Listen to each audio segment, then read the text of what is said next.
Dalam pertanyaan ini, kita harus dapat mengidentifikasi ciri-ciri yang mana yang berupa fundamental dan mana yang berupa enhancing.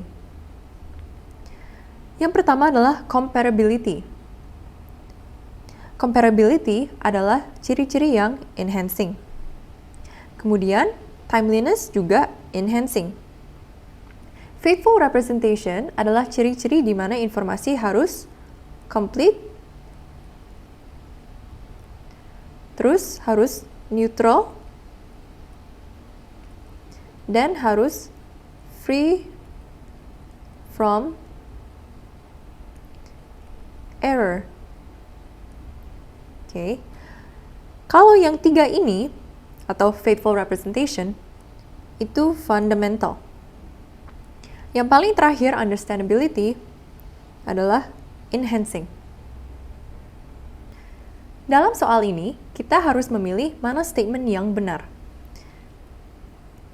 Kalau kita baca kalimat pertama, dibilang bahwa going concern concept itu menjaminkan bahwa suatu perusahaan akan tetap berlangsung secara operasional untuk setidaknya 12 bulan setelah tanggal reporting.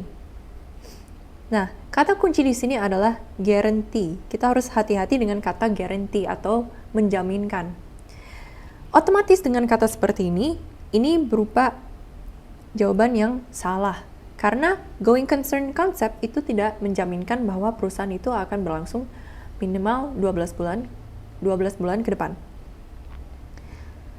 Kalimat berikutnya diinfokan bahwa agar dapat mematuhi peraturan atau hukum legal, legal form suatu transaksi adalah yang harus selalu tercerminkan di dalam laporan keuangan.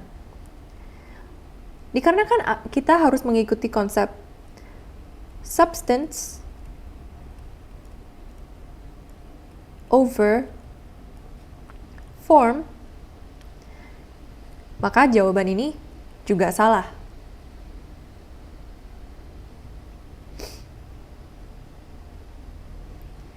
Mari kita lihat kalimat ketiga.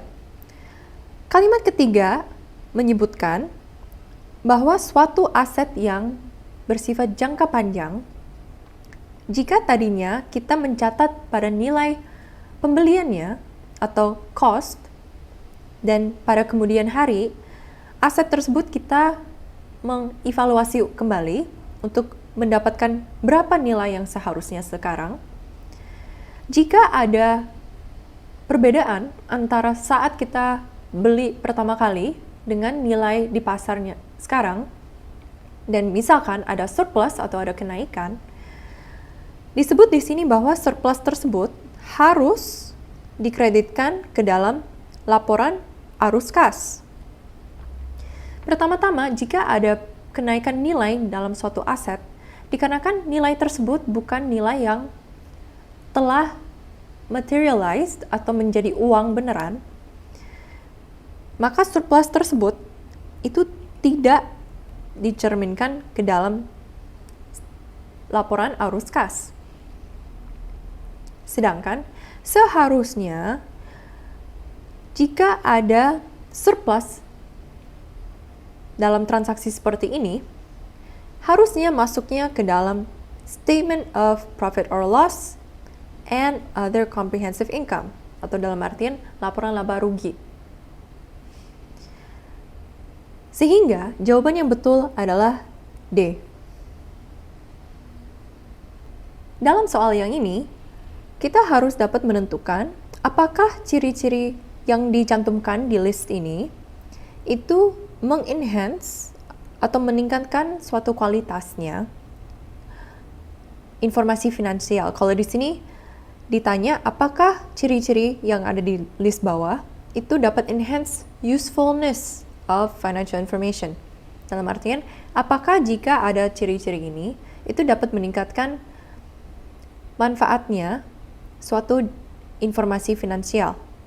Atau dalam artian, apakah informasi finansial menjadi lebih bermanfaat bagi user? Kalau relevansi, ini jawabannya tidak.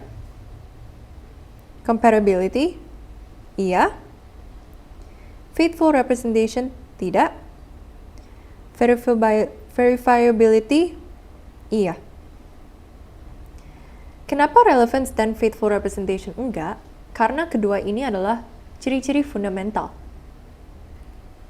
Dalam pertanyaan ini, kita harus bisa menentukan kalimat yang mana yang dapat menjelaskan dengan cara yang paling baik bagaimana prinsip faithful representation itu kegambar di dalam laporan keuangan. Faithful representation itu berdasarkan apakah informasi itu free from error, neutral, dan complete. Kalau kita lihat kalimat pertama bilang are presented any way that is considered appropriate. Artinya, kalau ada transaksi dicatat di dalam buku, itu dalam cara apapun yang dirasakan, ya mungkin inilah cara yang terbaik. Ya, dengan kata-kata yang seperti anyway, di mana ini membuat kesan bahwa tidak ada standarisasi, maka kalimat ini tidak benar. Kalau kita baca kalimat berikutnya, transactions are presented in such a way as to maximize profit for the year. Artinya, kita menyiapkan laporan keuangan berdasarkan transaksi-transaksi dan kita atur transaksi-transaksi tersebut supaya kita bisa bikin perusahaan kita terlihat punya laba yang sangat tinggi atau bagaimanapun caranya supaya dapat memaksimalkan laba yang dihasilkan oleh perusahaan. Dan tentunya dikarenakan ada konsep prudence di mana kita tidak boleh melebihi pendapatan dari yang seharusnya atau merendahkan atau mengurangi beban atau pengeluaran yang seharusnya, maka kalimat ini juga salah. Karena kalau misalnya kita memaksakan atau mengatur ulang gimana transaksi yang terjadi, itu supaya dengan tujuan untuk memaksimalkan untung atau laba kita saja, itu jadinya enggak membuat informasi terlihat true and fair atau adil dan sesuai dengan kenyataan.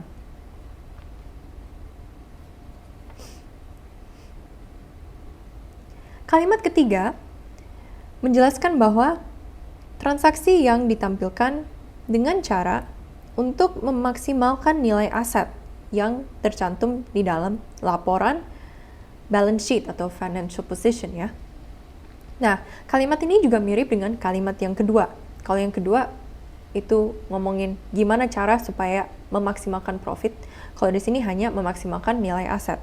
Dan tentunya kita nggak mau melebihi nilai aset kita atau bikin lebih tinggi daripada yang seharusnya.